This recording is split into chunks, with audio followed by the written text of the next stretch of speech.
नमस्कार। आज हम मिलकर एक्सेल के दो बहुत ही पावरफुल फंक्शंस को समझेंगे, सम इफ और सम इफ्स। ये डेटा एनालिसिस को आप यकीन मानिए बहुत ही आसान बना देते हैं। अक्सर ऐसा होता है ना कि हमारे पास एक बहुत बड़ी स्प्रेडशीट होती है और उसमें से किसी एक शर्त के हिसाब से नंबर्स को जोड़ना पड़ता है। चलिए आज इसका एक बहुत ही स्मार्ट और तेज तरीका सीखते हैं। तो ठीक है, चलिए शुरू करते हैं। सबसे पहले बात करेंगे सम इफ की। ये हमारा पहला टूल है और ये तब सबसे ज्यादा काम आता है जब हमें सिर्फ एक शर्त के आधार पर कुछ जोड़ना हो। देखिए, इस फंक्शन को सिर्फ 3 चीजें चाहिए होती हैं। पहला, वो रेंज जहां पर शर्त को ढूंढना है। दूसरा, हमारी शर्त मतलब क्राइटेरिया क्या है। और तीसरा, वो रेंज जिसे हमें जोड़ना है, यानी सम रेंज। बहुत सिंपल है ना? अच्छा, इसे एक उदाहरण से समझते हैं। यहाँ देखिए, हमारे पास एक सिंपल सी डेटा टेबल है। अब मान लीजिए कि हमें इसमें से सिर्फ फ्रूट्स की कुल बिक्री यानी टोटल सेल्स निकालनी है, तो ये काम सम इफ चुटकियों में कर सकता है। और ये रहा इसका फॉर्मूला। देखिए, फॉर्मूला एक्सेल को बता रहा है कि A2 से A7 तक की रेंज में फ्रूट्स को ढूंढो और जब वो मिल जाए तो C2 से C7 वाली रेंज से उसके सामने वाला नंबर जोड़ दो। है ना बिल्कुल सीधा और आसान? नतीजा $2000। ठीक है, ये तो हुई एक कंडीशन की बात। पर क्या हो अगर हमें एक से ज्यादा शर्तों को चेक करना हो? असल दुनिया के डेटा में तो ऐसा होता ही है। तो बस यहीं पर हमारा दूसरा हीरो सम इफ एस काम आता है। अब यहाँ जरा ध्यान दीजिएगा, इसका सिंटैक्स थोड़ा सा अलग है। सम इफ्स फंक्शन को बनाया ही इसलिए गया है कि ये एक साथ कई शर्तों को मतलब मल्टीपल क्राइटेरिया पेयर्स को हैंडल कर सके। सम इफ और सम इफ्स में जो सबसे बड़ा और सबसे जरूरी फर्क है वो है आर्ग्यूमेंट्स के ऑर्डर का। सम इफ्स में जो सम रेंज है यानी जिस कॉलम को जोड़ना है वो सबसे पहले आता है। ये बात याद रखना बहुत जरूरी है, वरना फॉर्मूला काम नहीं करेगा। अब इस फॉर्मूला को देखिए। हम एक्सेल को कह रहे हैं कि F5 से F16 तक की रेंज को जोड़ो, लेकिन सिर्फ तब जब C5 से C16 की रेंज में रेड हो एंड मतलब और D5 से D16 की रेंज में TX हो। जब ये दोनों शर्तें पूरी होंगी तभी वो वैल्यू जुड़ेगी। मुझे पता है ये क्राइटेरिया या शर्तें सेट करना कई बार थोड़ा ट्रिकी लग सकता है, लेकिन चिंता मत कीजिए। एक बार इसके नियम समझ आ गए ना तो ये बहुत आसान हो जाता है।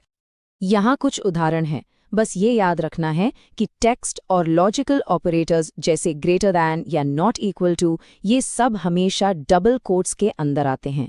और अगर क्राइटेरिया किसी दूसरे सेल की वैल्यू पर डिपेंड करता है तो उसे एम्परसैंड यानी एंड साइन के साथ जोड़ना पड़ता है। चलिए अब कुछ और एडवांस टेक्निक्स देखते हैं। क्राइटेरिया को और भी पावरफुल बनाने के 2 कमाल के तरीके हैं, डेट्स और वाइल्ड कार्ड्स के साथ काम करना। डेट्स के साथ काम करते समय एक बहुत अच्छी प्रैक्टिस ये है कि डेट को फॉर्मूला में लिखने के बजाय उसे एक अलग सेल में लिखें और फिर फॉर्मूला में उस सेल को रेफर करें। जैसे यहाँ equals to then and E10 लिखा है। इससे क्या होता है कि बाद में डेट बदलना बहुत आसान हो जाता है। और अब बात करते हैं वाइल्ड कार्ड्स की। ये टेक्स्ट मैचिंग के लिए जादू की तरह काम करते हैं।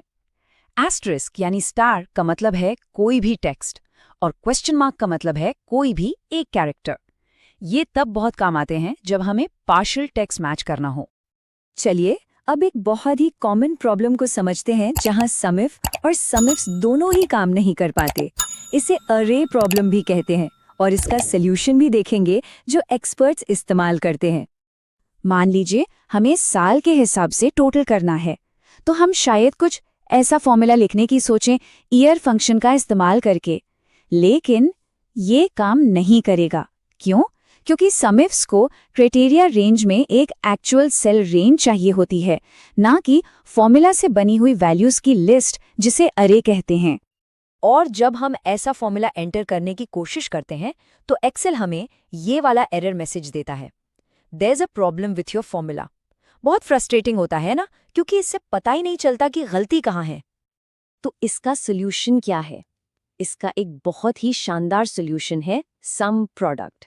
ये फंक्शन इस तरह की अरे कैलकुलेशंस को हैंडल करने के लिए ही बना है। ये थोड़ा एडवांस लग सकता है, लेकिन ये बहुत पावरफुल है।